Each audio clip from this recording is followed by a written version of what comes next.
शाबाश बेटा। अस्सलामु अलैकुम व रहमतुल्लाह। ওয়ালাইকুম আসসালাম ওয়া রাহমাতুল্লাহি ওয়া বারাকাতুহু। দাদু ভাই আপনি যাচ্ছেন কোথায়?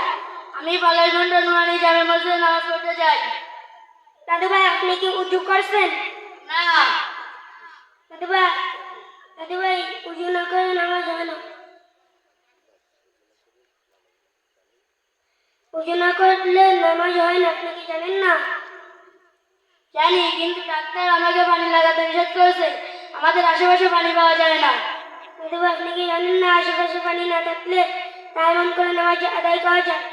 আমার ৮০-৯০ বছর বয়স, আমি তো এটা কখনো শুনিনি।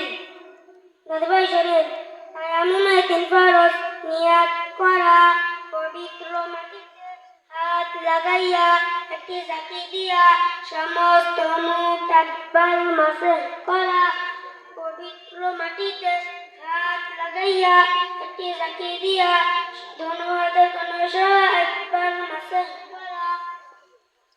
দাদা আপনি এটা কোথা থেকে শিখছেন? উত্তর সাহেবের মেট আসিয়া হাফিজিয়া মাদ্রাসা থেকে। আমার 2 নাতি আছে 7-8 বছর, এটা ভর্তি করা যাবে? জি। আলহামদুলিল্লাহ বলে।